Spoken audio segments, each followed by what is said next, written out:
déjà tous regardé au moins un film Star Wars. Et quand on demande à quelqu'un ce dont il se souvient du film, on retrouve très facilement l'image du sabre laser. Bienvenue dans ce nouvel épisode de Comment ça marche la physique. Les lasers sont partout. Du lecteur de code à barre aux imprimantes, en passant par les lecteurs de DVD ou de CD.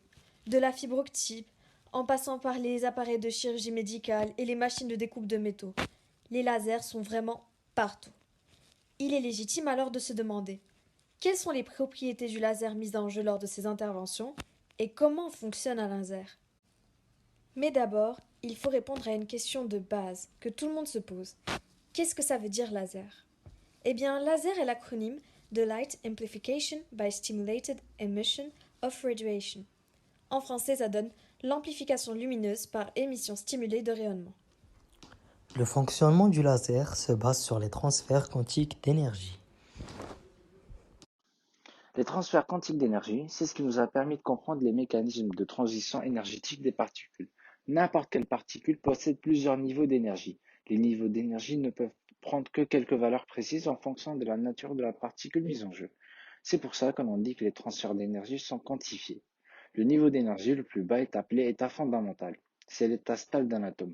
Les particules peuvent passer d'un niveau à un autre grâce à une émission ou une absorption spontanée de photons. On va mettre pause 2 minutes. Petit rappel avant de passer à la suite. C'est quoi un photon? Un photon est une particule qui ne possède ni masse ni charge électrique, qui se déplace à la célérité de la lumière et qui véhicule une certaine quantité d'énergie appelée quantum d'énergie. Sous la formule suivante, E est égal à h fois v, avec h la constante de Planck, v la fréquence de la radiation associée au photon, et E l'énergie du photon en joules. L'absorption spontanée correspond au transfert d'une particule d'un état désexcité E1 vers un état excité E2, par absorption d'un état d'énergie delta E et de fréquence mu tel que. L'émission spontanée correspond au transfert spontané d'une particule d'un état excité E2 vers un état désexcité E1, par émission d'un photon de fréquence mu tel que. Cette émission a lieu de manière aléatoire à n'importe quel moment et dans n'importe quelle direction de l'espace. Cependant, nous avons pu mettre en point ce qu'on appelle l'émission stimulée. qui correspond au transfert d'une particule d'un état excité à un état désexcité à partir d'un photon incident. Un photon incident peut forcer un atome initialement dans l'état excité à passer au niveau d'énergie inférieur. Ce passage s'accompagne de l'émission d'un second photon de même énergie, de même direction et de même phase que le photon incident. Ces photons peuvent à leur tour stimuler d'autres émissions. Comme on l'a précisé précédemment, en fonction de la nature de la particule considérée, les niveaux d'énergie seront différemment espacés. Ainsi, les photons absorbés ou émis appartiendront à des domaines de fréquences différents.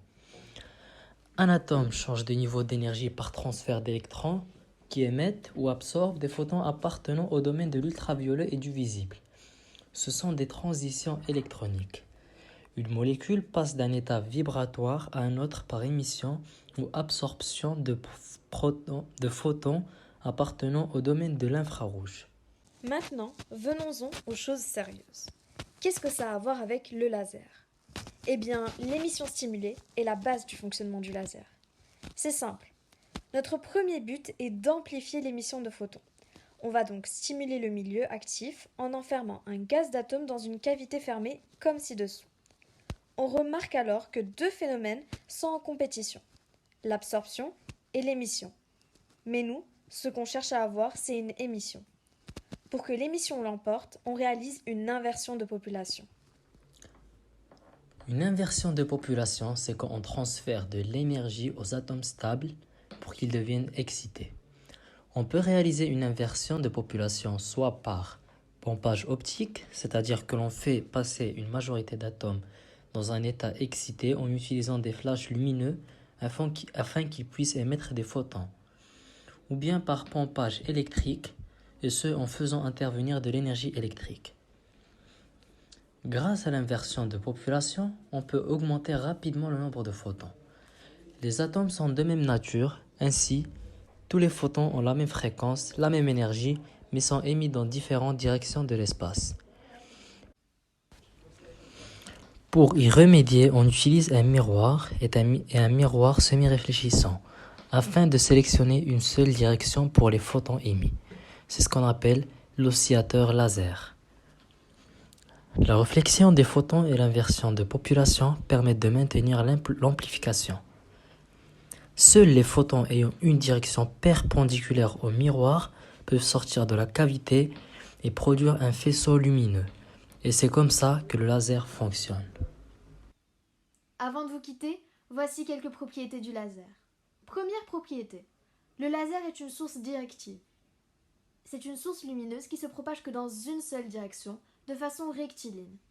Ainsi, il est possible de l'utiliser dans certains domaines comme le bâtiment, où il devient très utile.